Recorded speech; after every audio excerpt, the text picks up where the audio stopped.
¿A qué me refiero con viaje adentro y afuera de casa?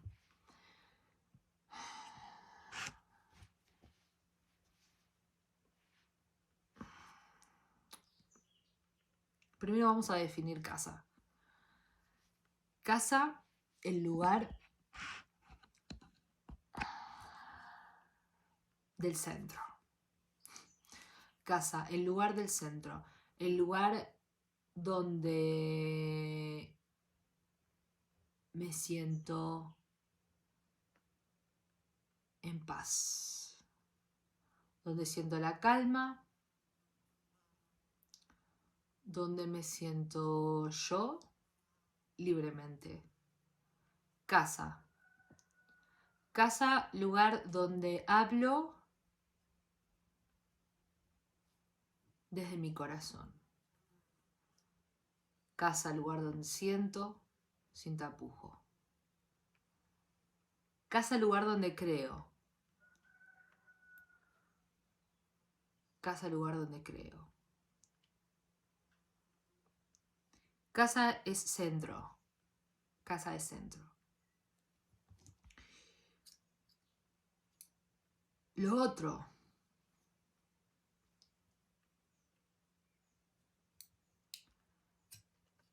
Lo otro es el resto de la realidad.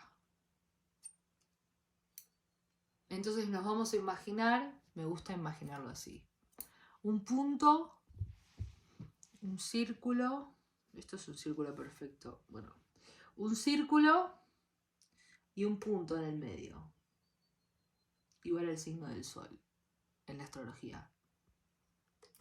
Un punto en el medio. El centro, casa. El centro del punto, casa. El resto, exterior. Entonces yo puedo desde el centro viajar a todas las direcciones posibles dentro del círculo. ¿Puedo desde el centro viajar a todas las posibles direcciones dentro del círculo? Sí, puedo, claro. Tengo la libertad de moverme dentro de esa posibilidad. El círculo, llamémoslo tierra, ¿sí? Tierra. Tierra porque circular y porque hasta ahora no podemos salirnos de la Tierra en el plano físico naturalmente. O sea, todavía no existen naves para salir de la Tierra. O sea, sí ya existen naves para salir de la Tierra, pero sabemos a lo que me refiero. Como que me muevo dentro de la Tierra. No puedo salir sin un traje preparado a vivir en el espacio. O sea, como me muevo en la Tierra. Lo que reconozco por donde me puedo mover es la Tierra. Entonces, la Tierra es lo exterior, el centro es casa. El centro.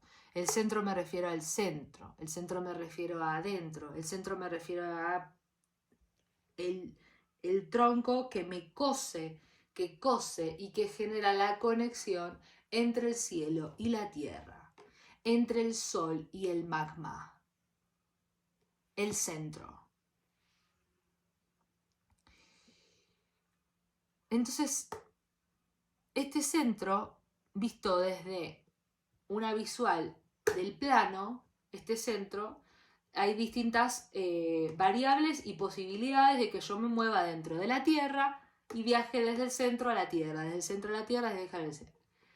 Entonces hay un vínculo. Cada una de estas posibles viajes del centro a la Tierra genera un vínculo, es decir, un lazo, en donde yo me traslado de un lugar al otro. Voy, viajo hacia la Tierra, vuelvo al centro. Voy, viajo hacia, vuelvo al centro, vuelvo al centro. Para yo poder ir y volver del centro, tengo que poder reconocer mi centro. Entonces, ¿qué sucede cuando uno no reconoce su centro? Cuando uno no reconoce el eje desde donde parten todas las cosas. Se produce la dispersión. La dispersión. Entonces, voy moviéndome por la tierra, pero sin un lugar donde volver. Sin una casa. Sin una casa. Esto es importante. Porque el humano que reconoce su centro, el humano que reconoce su casa, sabe desde dónde. Y el desde dónde es la intención que cose absolutamente todas las cosas. El desde dónde acciono, desde dónde me muevo y a dónde volver cuando siento que estoy perdido, cuando siento que estoy perdida.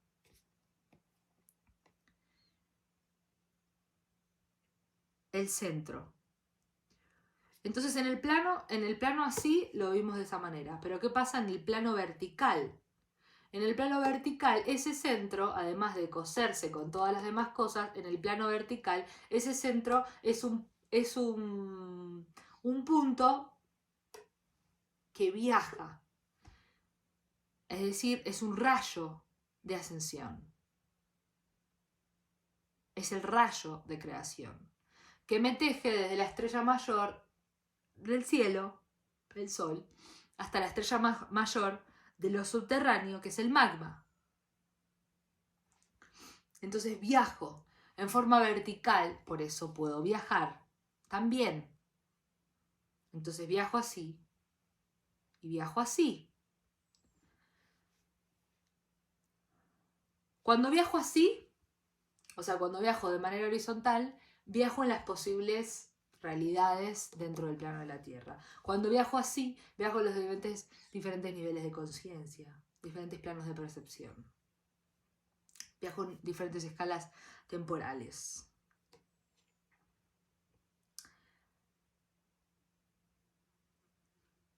En ese rayo de creación vertical, se encuentran toda la escala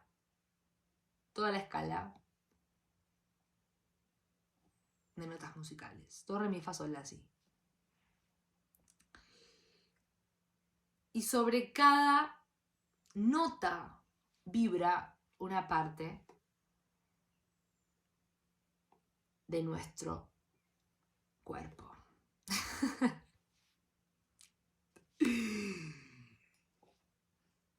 Es decir, estamos conectados a un rayo de creación que está conectado a la estrella mayor y la estrella, bueno, etc. Entonces, estamos conectados. Imaginemos un hilo que nos cose y que estamos conectados y vamos conectados por el mundo. Ti, ti, ti, ti. Camino conectado. Ok. Ahora, dentro de ese mismo rayo de creación hay distintos puntos que son distintos planos vibracionales que atraviesan ese rayo de creación y que va generando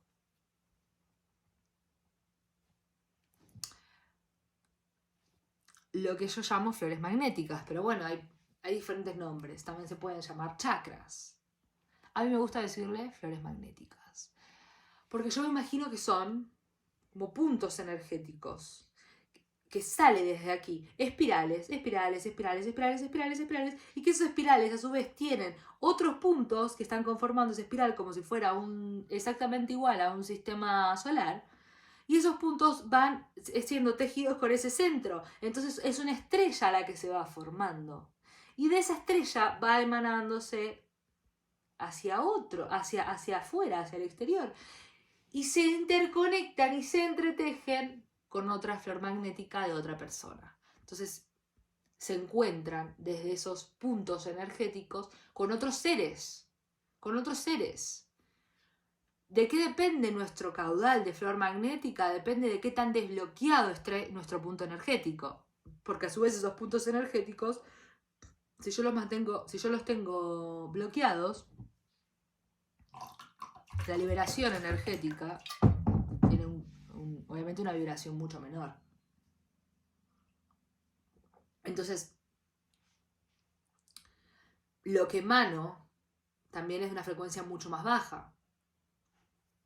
Esa capacidad de mixturiarse con el mundo, esa capacidad de complementarse con el mundo, se ve obstruida por mi baja vibración. Entonces, pareciera que el mundo se vuelve insulso, pero en realidad es que yo no estoy teniendo la capacidad de vibrar. Estoy perdiendo la vibración. Mis frecuencias están bajas. Entonces, el mundo parece apagado, pero en realidad es porque mi campo perceptivo también se volvió obtuso. ¿Obtuso? ¿Está bien esa palabra? En fin, se achica mi capacidad perceptiva y se limita a algunas cientos de palabras que terminan limitando totalmente mi sistema de pensamiento y mi sistema de creencias. ¿Cómo sucede esto? Cuando me caso con lo estático. O sea, me caso con determinadas palabras y repito en forma mántrica solamente esas palabras. Entonces termina mi realidad limitándose a esa percepción. O sea, cuantas más palabras yo implemente o cuanto más cuestionamiento sobre esas palabras y significados yo genere, hago este trabajo de articular y hago este trabajo de resignificar cada definición. Es decir, permeabilizo mi cerebro y la capacidad de mi cerebro a los nuevos conceptos. Entonces le doy esta capacidad más fluctuante, o sea, de fluctuar, sí, como de estar todo el tiempo activo en recibir estos nuevos estímulos y no quedarme estancado en la definición de lo que ya conocía. Al volverme más perceptivo, al abrir esta capacidad, lo que hago entonces es habilitar paulatinamente mis flores magnéticas, es decir, mis puntos energéticos. Al desbloquearlos, empiezo a obtener nuevas percepciones, empiezo a sentir nuevas sensaciones, empiezo a recuperar el brillo en la mirada.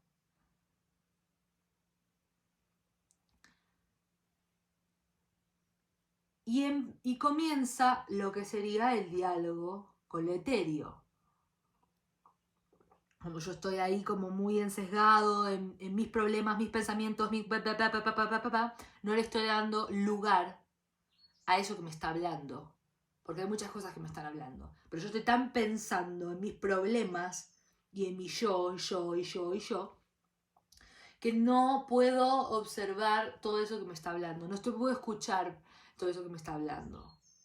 Entonces cuando desbloqueo todo este caos energético, le empiezo a dar lugar a todo eso.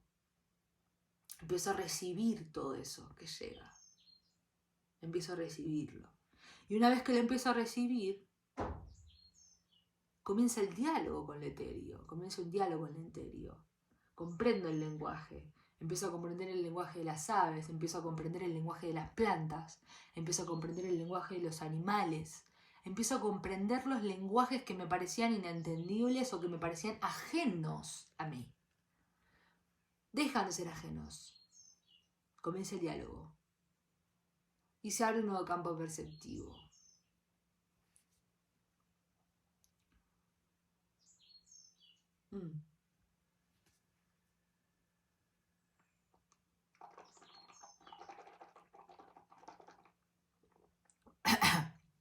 ¿Qué sucede cuando esto pasa? Claro, mi percepción de la realidad anterior se desvanece, se derrite. Voy.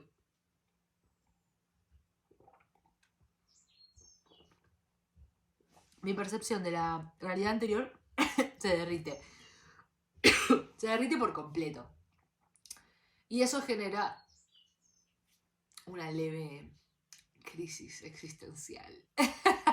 Porque claro, yo estaba súper cómodo en esa anterior percepción y de repente al poner en cuestionamiento todo eso y comenzar a darme cuenta que había otras maneras de percibir la realidad y yo no estaba pudiendo escucharla porque estaba muy ensesgado en mi forma conocida de percepción de la realidad, inevitablemente surge el duelo. Es necesario el duelo, claro. Se duela esa parte anterior para abrir causa de ese renacimiento de mi yo potenciado, con mis flores abiertas, receptivas, aptas y listas y preparadas para escuchar y conectarse con otros seres, intercambiar y volver ese intercambio algo fructífero para el crecimiento, el enriquecimiento de mis dones y potenciales. Y entre medio de todo eso me voy reconociendo, me voy diciendo como, claro, acá estaba yo. No allá, como, no, estaba acá. Cuando me doy cuenta dónde estaba, que era mucho más lento de lo que pensaba, que se desvanece también muchas de las autopercepciones que tenía sobre mí, muchos de los prejuzgues que generé sobre mí, que yo pensé que era de tal manera y luego me doy cuenta que no era tan de tal manera como yo pensaba que era. Entonces se genera también ese duelo de mi yo anterior. Se duela la realidad y se duela el yo. Son esas dos muertes las que, a mi entender, puedo llegar a identificar como el primer paso a dar para pasar y para saltar hacia esa nueva percepción, para saltar hacia ese nuevo abismo, hacia ese nuevo estadio, que es como que vendría a ser el nivel 1, ¿no? Porque claro que debe haber una cantidad de posibilidades perceptivas inimaginables. Me entusiasma mucho pensar en eso. Pero bueno, lo que puedo vislumbrar hoy es como eso, o vislumbrar. A veces dudo de las palabras que uso. Bueno, sí, como lo que puedo traer hoy, acá, a este presente, me parece que es eso.